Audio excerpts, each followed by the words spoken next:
have a dead body. I killed your guy because I didn't.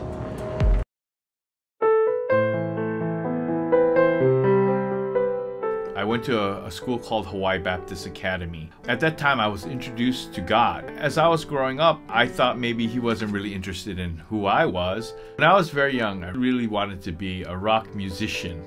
But I ended up actually taking opera lessons, which was quite useless, but it taught me how to sing. My sister was a beauty queen, my mother was an actress and a dancer. It's like being an island boy in Hollywood is such a change of scenery, a different lifestyle.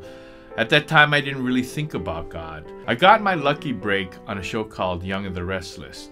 I was also cast in a film called Behind Enemy Lines 2, which was shot actually in Bulgaria and Europe. That was a big highlight in my life. Lieutenant. That must be very painful. Also, I produced a film called Dragon Wars.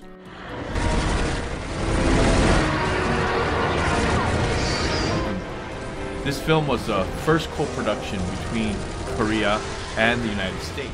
At the time I was doing these films, I was partying my life away. But I couldn't, no matter what I did, I couldn't fill that void that was inside me. 2 months after doing my last music video for a Korean company, my life fell apart. And basically I was kicked out of my home. I ended up homeless on the streets. You know, I would call my mother. I would always tell her I'm doing fine. She knew in the back of her mind that something was wrong. My health started to suffer.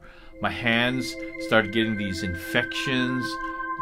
At that time, I had a sense of some kind of a darkness that was trying to pull me to that bottomless pit.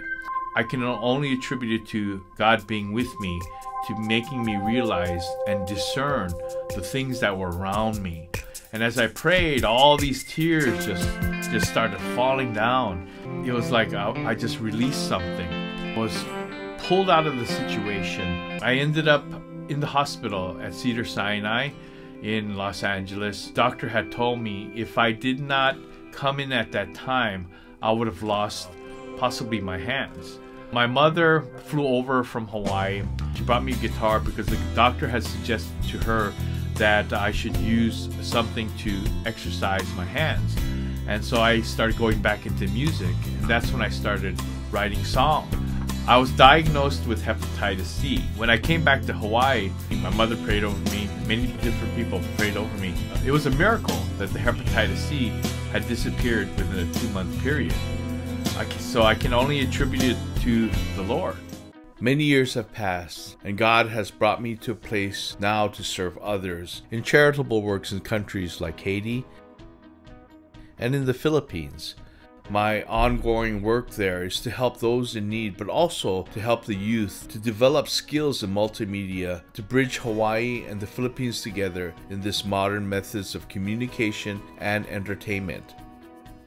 Also in Hawaii, I use my past experience in Hollywood to help with ministries such as Camp Agape, which is a 4-day camp for 200 of Hawaii's youth whose parents have been incarcerated in prisons. Also, in my journey as a worship and song leader for churches, I've had the unique opportunity to meet individuals who give of themselves tirelessly for the welfare of others. In these encounters, we've brought together real stories for the next generation, like Kumu, the motion picture, that will inspire the youth and people of all ages.